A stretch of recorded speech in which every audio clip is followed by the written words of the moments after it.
have over 200 million views on our main channel, and millions of views a month, and with our blogs and everything, and we're in podcasts and all kinds of stuff, and it's just been really nice to see how many people we can help. Because I know for me, I would be really frustrated if I just blindly went to a place because a blog or a video said something. Like, give me the good and the bad. And so that's really driven me to keep making the videos because of all the people we've helped. This is the Gies Download, a podcast from the University of Illinois Gies College of Business.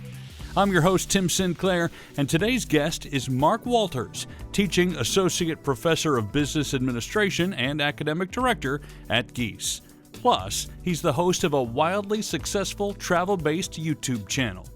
As you'll hear, Mark's love of travel started pretty early in life, while his focus on marketing and business didn't fully develop until a bit later. When I was a kid, it was funny because when I was a kid, our vacations in the summer were going to Ohio and going to Cedar Point, in Toledo, Ohio. Like, that was the excitement of me as a kid.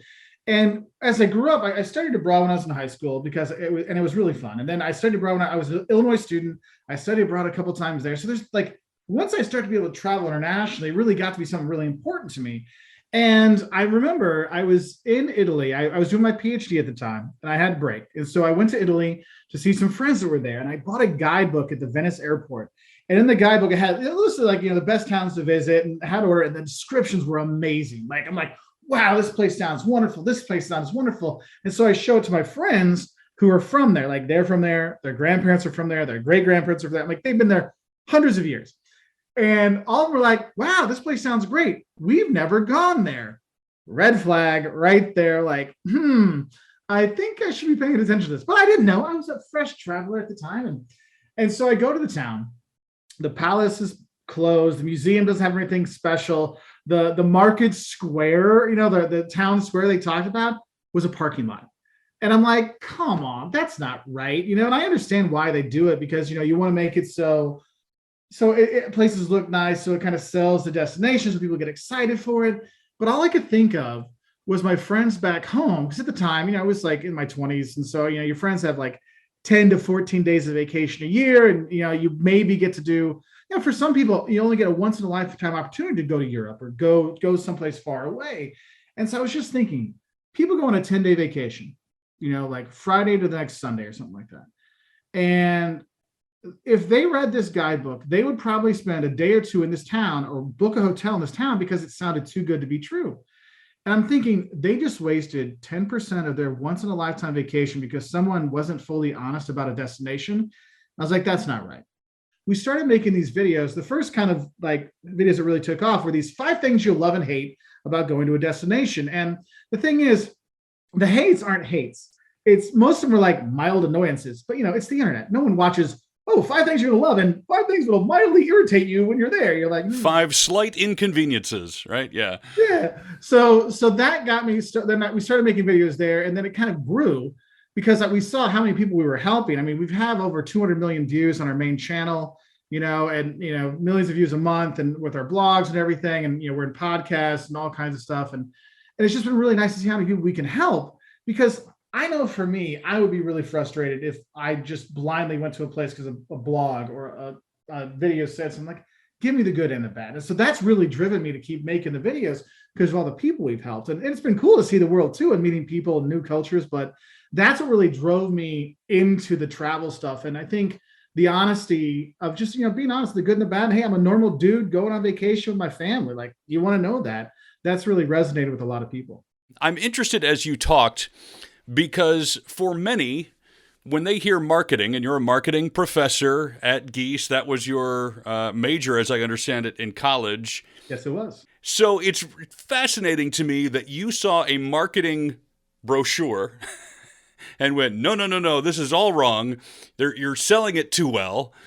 We need to fix that. And yet you teach marketing. So how do you look at marketing? What would your definition be to a student in terms of what your role is in society versus what you're saying on the other side with the travel stuff? So one thing I always try to do is really temper consumer expectations, be realistic with it. That's the thing is I always go back to movies. Because if they're like, you talk about movies like this is gonna be the best movie ever, someone tells you that, you already have high expectations, right?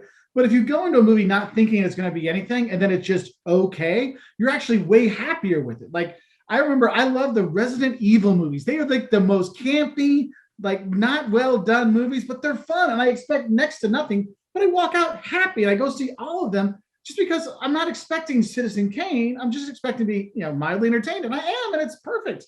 But then there's other movies, you see people getting upset with Star Wars or Marvel movies, like, oh, I expected so much more. I'm like, if you go in expecting to have a nice movie experience, you'll be fine. But if you expect it to change your life, you're going to be disappointed. And I think that's one thing marketing now, and this is one thing I see with Instagrammers and TikTokers and other YouTubers when it comes to travel stuff, or they try to oversell it. Like, oh, you're going to be alone on the great, you're going to be on the Great Wall of China. You're going to be alone. You're going to get that perfect picture, just you and the wall. I'm like, no, you're not. That's not going to happen. Don't tell people that's going to happen. It's kind of like you see everybody has their pictures with the wings behind them, painted on the walls. And you're like, oh, it's great. I'm like, yeah, but they had to wait an hour and a half for that picture. Is that really worth it? Let's be realistic. And that's one thing I like. There's a trend right now on Instagram and TikTok. It's like Instagram versus reality. And I think having that gives people a good perspective. And so for me as a marketer, when I teach marketing, I tell my students, look, you're going to have to market no matter what you do. Like you might say, I'm an accountant, or I'm a financier, or I'm a theater manager. You're like, I don't have to market. You always have to market. You have to market yourself. You have to market your business. I mean, how do you justify charging $10,000 to do taxes for a firm versus a company down the street that charges, $1,000? Like marketing is in there.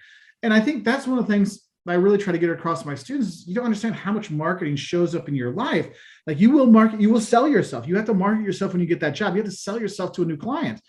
And that's what we try to do, is help teach people that, on the marketing side.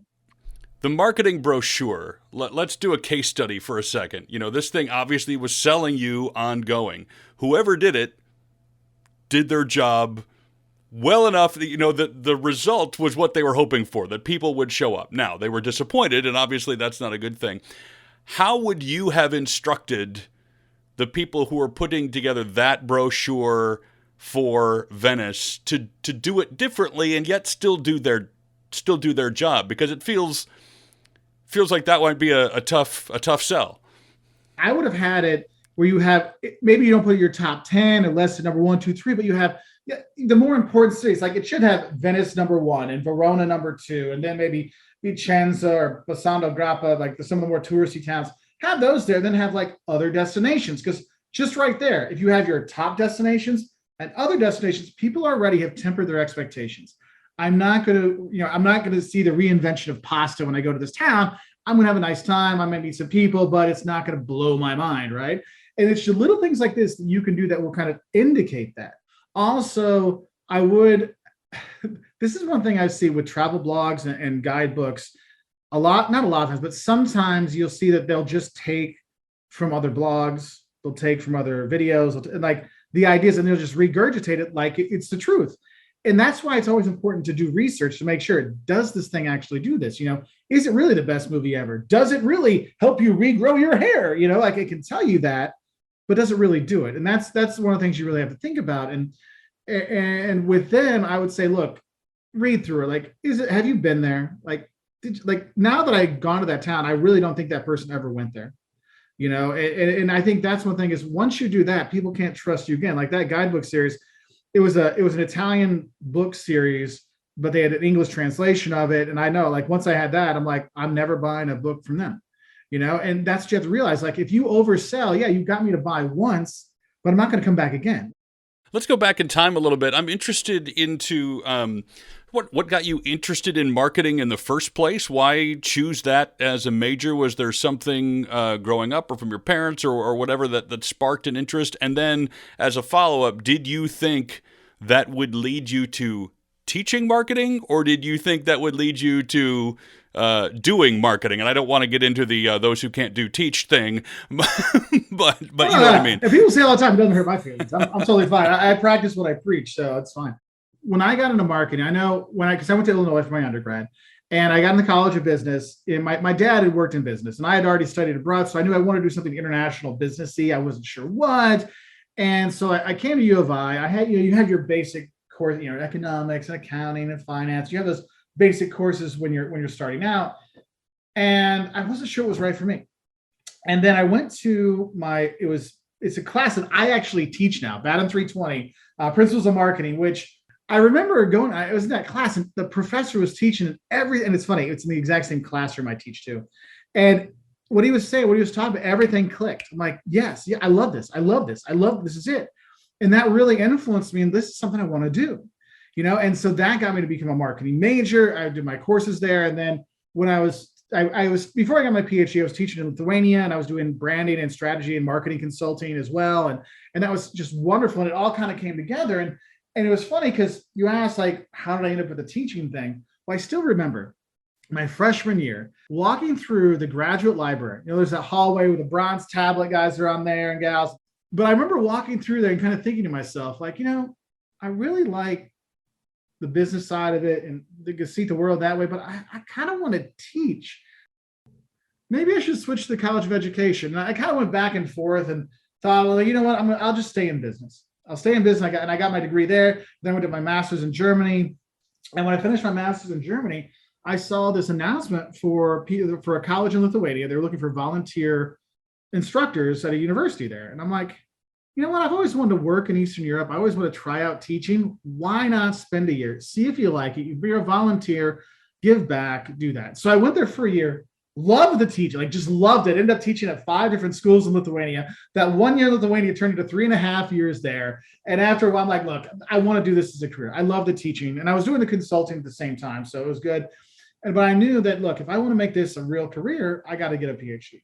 So then I ended up in Brazil for a bit. And I did my PhD actually in Portugal. And while I was there, I was traveling around all the time. So I started getting more travel knowledge. And then I started making the videos. And I actually started making videos for my students to help them study. And also I was making videos for my wife. She was my fiance at the time. She was going to move to Portugal. So I was making like language learning videos and culture videos for Portugal. So she'd be ready when she came. So it wasn't a surprise for her. And it was kind of funny how that all kind of tied together into the teaching stuff.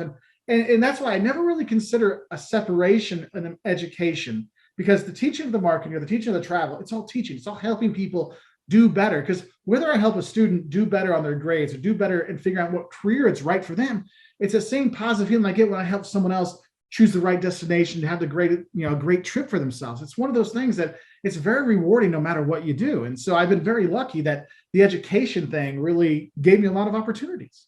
And it is fun to see how travel and education has mixed nearly your entire life from high school all the way to now. Why geese? So it was funny. Like when I was finishing my PhD in Portugal, and the financial crisis of the late 2008-9 was hitting hard there. My boss at the time, I mean, he's like, I'd love for you to stay here in Portugal, but it's going to get bad here. If you can go back to the US, go back to the US, find a job there. Because we just had our second kid, so like we have like we're talking like fresh newborn, like he's still like got the squishy face kind of stuff. And my boss is like, dude, like we want you to stay, but it's going to get bad. So if you can go back. And so I was like, all right. So I started applying for jobs and I saw this job, Illinois College of Business back at the time. And I'm like, you know what? I mean, I went to Illinois. I had a good time. My mom worked for the university for a number of years. My dad went to the U of I. My brother went to U of I. My cousins went to U of I. I mean, I already had all the clothes. I mean, like, granted, I don't think any of those ones fit anymore. But, I think there's at least a couple of hats that still fit. But I was like, well, I'll try. I'm like, it's one of the best schools in the world. I got a PhD in Portugal, but you never know. And so I remember applying and I talked about how important it was for me to give back. And I also wanted to help out Illinois because I'm from Illinois. I want Illinois to succeed. And so if I can help Illinois and students from Illinois succeed at the University of Illinois, I've got to do it. And so I applied, interviewed, got the job. I still remember the offer. I'm like, really? Like, I thought it was a joke. Like, me? Sure. And so I came, and when I came to Illinois, it was just a visiting professorship. It was a 2-year job.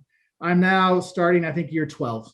So it worked, or maybe it's year 11. I don't know. It started off. It started off as a visiting thing that just kept going. But the thing is, we got to come back to Illinois. I got to help out my alma mater, help out students that were the same. I mean, literally sitting in the exact same seats that I sat in. And when I first started here, some of my professors that I had in the 90s were still here. there's a couple I still see, to this day. And I always give them gruff. I'm like, hey, yeah, sorry I missed class back in the 90s. I love that. I love that. Do you have any students that immediately jump to mind that you have taught that are now doing something with what you taught them that you're like, oh man, this is fantastic? Yeah, no, there's actually a lot. Like some are still students and some have gone on to do great things. I know like one of my favorite ones, he comes back, every time he comes back in town, we meet up for, lunch or something. David Alston, he works for Microsoft, but he's got his own, like, it's a sneaker app called Kickstroid, and it helps people, like, it's all for the sneaker heads and everything. And I remember talking with him, working with him when he was first developing it. He would just throw ideas. We just talk. And it actually was funny because we started talking because I was giving examples of like Marvel and DC movies in the classroom, and that got him to come talk to me. And then he's like, oh, hey, after a couple times talking, then he's like, hey, I got this thing I'm working on. And so we started talking more and more. And so now we're actually friends, as well as, former student and professor stuff, but seeing him and his success is great. Madeline Stanton, she was one of my early students. I love her to death. She's actually one of the students that was at, when I got the Illinois Student Center Award for teaching, she was one of the students that were there for it. And she does corporate social responsibility. And like, it's something she talked about in class. We worked on it in class to talk about, look, marketing, a lot of times your corporate social responsibility will actually fall in a marketing area. So what you want to know is, how can we give back best to our community? Well, know your community, what means the most to them. And I see her doing these things, and she's volunteering all over the world. Like she was telling me, she's like, yeah, I learned how to basically drive a semi, not quite a semi, but those big delivery trucks, to get water to people after a hurricane. It was really great. I mean, one of my current students, Anaya Jones, she's got a great podcast, You're Wrong, Sir, which she does sports analysts. And there's not a lot of women in the sports podcast industry, and she's there and she does a fantastic job. So yeah, Anaya's great. I've been on her podcast. So yeah, she's fantastic. Sell Me On Gies. If you got a student who's considering coming, wants to study business, wants to start marketing, accountancy, whatever, what's your reason for saying Gies is the place to go? Honestly, if you want to have a truly college experience where you're part of a college environment, where you can meet your professors, get to know them, work with them, learn from them, but also go and work with companies as well. Because so many classes aren't just, here's a case study and read this, or memorize these definitions. No, you actually go work with companies to get real world experience. Gies is going to be a fantastic experience for you. And honestly, when you go there and you meet the professors, you're in the classrooms, you see it's smart students, it's smart professors, and they drive each other to do better and do better and do better. So it's such a wonderful place to work. So the professors love teaching there and the students love learning there. And that together makes such a great environment. Your counselor, the professors, you can go and talk to them anytime, which is really great. Because I always love it when you're in diff and you can just sit down at one of the tables and students will come up and talk to you. Or I'll sit down at a table with other students because I know everybody has to take my class. So they look like they're upper level, like a senior or junior. I'm like, I know, like, hey, what's up? And I can sit down and talk to them. And that's a normal thing. And so that's one thing I love about Gies. And I think a lot of people don't realize is that it really is like more of a family environment. Like we're all in this together kind of thing. So if that doesn't sell you on Gies, if you want to be alone and make no friends and just memorize definitions, don't come to Gies. Okay. But if you want to learn real world stuff and have a great time to it, I think we're like, none of the top 5 undergraduate public business schools in the country. I don't know what else to tell you. I mean, the place is great. Before we wrap up, teach me. I love to travel. I don't get to do it nearly as often as I would like to, and I know you're very good at specific tips, but if you could take a more of a bird's eye view and things that you tell people in general that make sure you definitely do or make sure you definitely don't do these few things, what are on your list? 1, always research where you're going to go. Don't just show up, because you might be, well, I know what's in New York. There's the Statue of Liberty and the Empire State Building, and there's that museum from Night at the Museum. Look, do the research so you're better prepared so you don't miss out on things. That's one thing. 2, if you're going to go abroad, make 2 phone calls. 1 to your bank to tell them that you're going to be going abroad, or your credit card company, so your credit card or your debit card works when you go abroad. And 2, make sure you get a data plan for your phone when you go abroad, because you do not want a data charge, a roaming charge from an international plan. Oh my gosh, without an international plan, because it can literally be thousands of dollars. I remember we were in China and I was like, well, I'm going to get a phone when I'm in China. I was teaching in China. And I was like, I'll just get a phone when I'm there. And so no worries. So I turned off the data, everything's there. First night we get there with the time change, I'm just passed out, right? My son, who was just turned 2 at the time, he's much more of a computer literate kid than I am. I get a phone call. It's like 2 a.m. in China. I'm like, huh? What? Pick up the phone, which is like laying there, which was weird. I should have known something. And it's AT&T. I'm like, Mr. Wolters, you have racked up $2,000 in. I'm like, what? I'm like, you need to turn off your data right now. I'm like, I just got this phone. I don't know what to do. How do I do? Like, well, so that's your problem. I'm like, no, I bought the phone from you. You need to help me figure this out now because I'm not paying this because I turned it off like it says, and then it got back on. Like, well, you must have turned it on, sir. And I'm like, I did not. Turns out my 2-year-old somehow, since he couldn't watch his thing on YouTube or whatever, somehow turned the data back on the phone and had that huge bill. Now this is like 10 years ago. And now, like back then that you could get out of these things. But now a lot of the phone companies are, no, that's your problem. You're going to pay. And you do not want to have that surprise because we're talking like mortgage payments sometimes if you don't have that data plan. So that's one thing. And then I think one of the best things I think is important for everybody to know when it comes to travel is realize no matter where you go in the world, we're all pretty much the same. We all love to eat. We all love to have fun. We all love to laugh. We all hate, dealing with taxes and getting the cable guy to come. Okay. So like those things really, really work. So that would be my really, fun things to kind of overview kind of tips I'd want to make sure people knew before they travel. Whether it's travel tips or marketing methods, Mark seems to always be teaching. And whether you ask his subscribers or his students, there's no doubt that he's really, really good at it. Be sure to join us for the next Gies Download. In the meantime, you can learn more about Gies College of Business at giesbusiness.illinois.edu.